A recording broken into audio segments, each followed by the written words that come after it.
Hey everybody, it's Anthony, and I'm here to show you a quick tip and some advice on managing your Google Classroom. As I'm seeing more and more teachers using Google Classroom as a hub for the work that they want students to do, especially during times of school closures, it's important to make sure that the Google Classroom is organized and easy to navigate, and you know where all the stuff is and the kids all know where the stuff is. So I have an example of a 6th grade online class which was set up by the team of 6th grade teachers at the middle school. And what they did was they invited all of the 6th graders into this classroom, which is great because then it's very easy to communicate with the whole 6th grade class and their parents and guardians all in one place. But what it can be is, because there are basically 8 or 9 teachers kind of managing this classroom with 4 different subject areas, there's a lot of material that's going in here. And what the initial idea is that you post all your items to the stream here, and the stream is great because it does put everything kind of in one place. But remember that the stream is not, there's no way to organize the stream necessarily. So that's why it's important to make sure that when you're posting material and you're posting assignments and whatnot, that you go under the Classwork tab. And when we go to the Classwork tab, what we have now is we have set up different subject areas.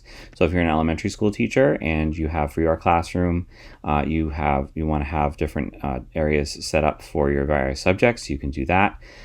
If you are a high school teacher and you want to dump all of your students into one Google Classroom and have a different section for each subject that you're teaching, or for each course that you're teaching, you can do it like that.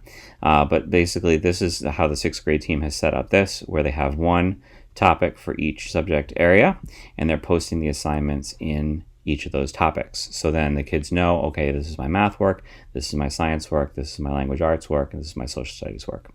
So to make sure that to create a topic, what you do, remember, is you're going to click on the create button and you're going to go to topic, and the topic is going to allow you to create another one. So if I wanted to create a 5th topic, I could do that.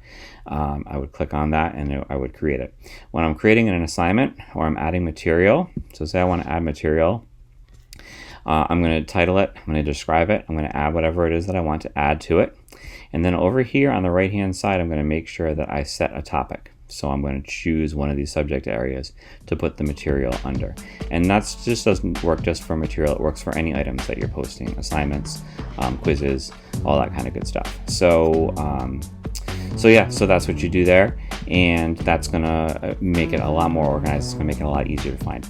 Remember that once you post this here in the Classwork tab, it is gonna show up in the stream also. So the kids are going to get the notifications through the apps or the email notifications, and they're also gonna see it here in the stream as well. I hope you found that helpful. If you need any more assistance, please let me know. I'm happy to help at any time. Thanks so much. Have a great day.